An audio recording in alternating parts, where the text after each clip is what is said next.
তৈরি করেছিস? আরে না না না বন্ধু, দেখ সব সময় তোর এক পদ্ধতিতে খেলা যায় না। তার মানে অনেক যা কইতাছে এই সব কিছু সত্যি? আমি তাহলে আসল শালিমা? এনে দেখেছেন কবে তার বাবা মা মেঘলাকে কুড়িয়ে পেয়েছিল। তা তো বাবা বহুত বছর আগের কথা। তখন মেঘলার বয়স ছিল মাত্র 1.5 বছর। তাহলে আজকের এই ড্রামার গল্পটা আপনার জন্যই, কারণ এই গল্পে অনিক আর মেঘলার প্রেমের সম্পর্কটা এতটাই বাস্তব, এতটাই কাছের যে দেখতে দেখতে মনে হবে এটা কোনো টিভি সিরিয়াল না, এটা আপনার বা আপনার পাশের কারো জীবনের গল্প। আজকে আমি এই ড্রামার দুটো দিক নিয়ে কথা বলবো। একদিকে মেঘলা আর অনিকের ভাঙা সম্পর্ক, আর অন্যদিকে মেঘলার সেই বিস্ময়কর উত্থান যেটা দেখে ইচ্ছে হয় উঠে দাঁড়িয়ে হাততালি দিতে। তো চলুন শুরু করা যাক। প্রথমেই বলি এই ড্রামার ইমোশনাল কোরটা আসলে কোথায়।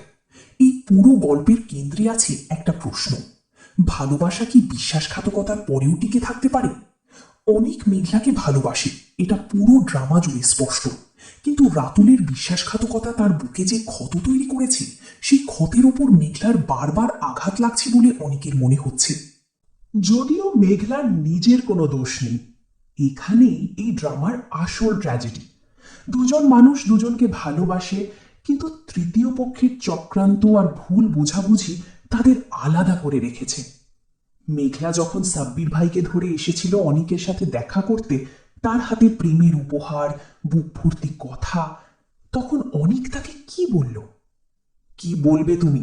যেদিন তোমার অফিসে গিয়েছিলাম তোমার সাথে কথা বলার জন্য, সেদিন তোমার সময় হয়নি। এই কথাটা শুনে মেঘলার মনে কি হয়েছিল সেটা হয়তো সে মুখে বলেনি, কিন্তু দর্শক হিসেবে আমরা বুঝতে পারি এই কথাটা তার বুকে তীরের মতো বিঁধেছে।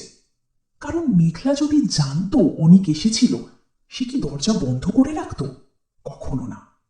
কিন্তু রাতুলের তৈরি করা জাল এমন ভাবে তাদের ঘিরেছিল যে দুজন একে অপরকে ভুল বুঝে দূরে সরে গেছে।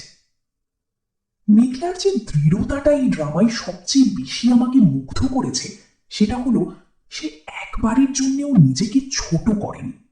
অনেকের সামনে সে পরিষ্কার বলেছে, আমি কোটি টাকার মালিক হওয়ার পরেও আগের বস্তিতেই থাকি, আগের জামাই পরি, আমি কিন্তু আগের মেঘলাই আছি।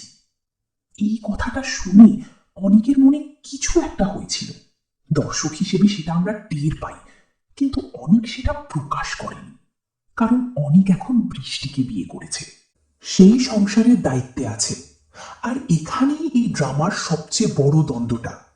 একটা মানুষ যে তার প্রথম ভালোবাসাকে ভুলতে পারছে না, কিন্তু দ্বিতীয় সংসারের সাথেও বেইমানি করতে পারছে না।